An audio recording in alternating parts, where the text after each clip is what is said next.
Hey there, everybody. I'm Mike, and I'm going to be talking crypto. Um, for this video, I'm going to talk about things that have happened in crypto for the last year. The last year being fourth quarter 2017 until today, which is about a week into the fourth quarter 2018. Fourth quarter 2018, we've seen a big pump in the crypto markets. And that lasted until about the second week of January, and then there was a dump, and a pretty sizable dump, and we've seen a lot of dumps since then. Not too many rises in the market. Some have been kind of quick, but they've gone away just as quick, and they went even lower than they were before the pump. Some of them have been gradual, and then they go right back down to where they were. And I think a lot of that is, as a lot of people believe, is the big players, the elite, the New World Order, the Illuminati, whoever it is, however it is that you refer to that group of people, the group of people who control the whole game. So I think they're the ones who ended up pumping the market for Christmas time last year. And I think they did it for two reasons. The one, I think it was a beta test. From what I know of them, the elite, they always do a test before they go and full bore into whatever it is their plan is. There's always a test first. And I think that's what fourth quarter of last year was. Now, they accomplished two things with this test. One, they seen how the general public would react to a pump of the crypto markets. And the other thing is, during the fourth quarter every year, we have Christmas, and a lot of people spend their Christmas. A lot of people spend Christmas money on credit cards, which they plan on paying off with their tax returns. So, by them pumping the market last year during Christmas, there was a lot of people who made a lot of money in a short amount of time. Between November and January, a lot of people made a lot of money. Bitcoin went up a good bit. The whole market went up a good bit. So I think a lot of people got in when they seen that happening, and they ended up spending money that they didn't have. They were already spending money they didn't have on their credit cards for Christmas presents. And I think a lot of people thought, hey, I won't even need to use my tax return. I'm going to be rich next week. Well, before they got their tax returns, mid-January, the market went down. It crashed. And we know a lot of weak hands got out when that happened. A lot of people who spent money that they didn't have ended up getting out. And I think part of the plan was to scare people out of cryptos. A lot of people that happened to are probably going to be pretty gun shy when it comes to getting back into cryptos the next time, which allows the bankers or the elite to get all in before the common man like you and me put our money in. So they're going to end up making a lot of money once they decide to get in. And they made money off of us last year when they pumped it, and then they dumped, and we were all stuck holding bags worth way less than what people had paid for them. So I think that's a lot of what happened fourth quarter last year, first half of January. And then I think for the rest of the year, we've seen them trying to shake the rest of us out. And one of the reasons I think that is because if you watch, when there's a pump, it's for the market, it's not specific coins. Every coin across the board will just rise.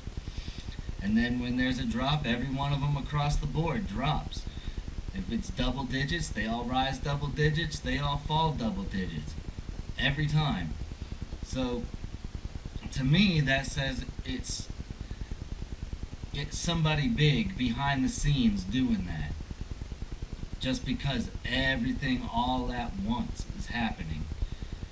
Now, there have been some coins throughout the year who have done pretty good and gained places on the market cap, top 100, whatever. So, and I'm not talking about those. I'm talking about the pumps across the board and the dumps across the board.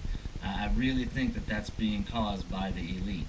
And they're doing it to get people out of the market, so when they're ready to get in, they can go all in, get in at cheap prices, and then when the rest of us get in, after we see that it's risen and it didn't drop for a couple, 6 months, 8 months, a year, whatever it is, and then we decide to get in, then they're going to make even more money off of this deal.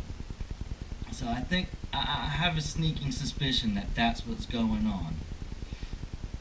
Now, another thing that ties into that is if you follow Ripple or XRP at all, you know who BearableGuy123 is, and you know about his riddles and his predictions. And if you don't follow Ripple or XRP at all and you don't know what I'm talking about, go ahead and look into it. For this video, I'm going to focus on his prediction with the castle. Now, for those of you who don't know, and just a recap for those who do, in that picture, Bearable Guy has 12 teeth across the top of his mouth. The 10th tooth is a little bit larger than all the rest on the top. And Bearable Guy is holding up his index finger as if the number 1. So most people know that X-Rapid went live on Monday, which was 10-1. So the 10th tooth, he's holding up the number 1. His prediction came true. Was it a prediction, or did he know? I tend to believe that he knew, and a lot of people think that Bearable Guy is a Ripple insider. And I kind of went with that theory for a while, and then a day or so ago, something hit me and I changed my mind on that. I think Bearable Guy is a banking insider. I think in the contracts and the non-disclosure agreements with Ripple, it was written in there that they wouldn't go live with X-Rapid until 10-1. I feel like that was written in there, and I think that that was dictated by the banks. The reason I don't think it's a Ripple insider is because that could possibly lose them contracts if somebody from Ripple is putting this information out. Now, if it's somebody from the banks putting that information out, it could still void the contracts. But if you're Ripple, are you going to void those contracts? I doubt it. So, I think that's what we're seeing here, and I think there will probably be another, I'm not even going to say a pump of the market. I think with Backed coming out, and a couple other of these exchanges that are coming out, the fact that X-Rapid is now live, and a couple of other factors that I can't necessarily think of right now, but I think, I don't know, somewhere between November and December, we're going to see another big pump, and that's when the big money is going to come in. I think that's part of the reason why Bearable Guy has his 589 prediction by the end of the year, because he's on the inside of the banks. He knows when the big money is going to put their money in. And after what happened last year, the little guys like us, we ain't putting our money in. A lot of us, not myself, but a lot of people took a big hit last year because of watching the pump and then putting their money in and then that drop. And this is what I think is going on. I think we're going to see that big pump. I think there's a good chance that we could see that 589, although in my gut I don't think it's possible. However, if I'm right that it is the banks who are behind all of this from the fourth quarter last year until and everything we're seeing now, I don't necessarily see it as being impossible that XRP could be at 589 and the entire market, maybe not necessarily the entire market, but a lot of the market, a lot of the more popular, the coins out there that have a better use case than the rest, I think we're going to see a big pump with all of them. And it's going to be so the elite can make their money on it. There might be some shit coins that get big pumps too, just so people will put their money in that, and then the elites can dump that and they'll make their money off of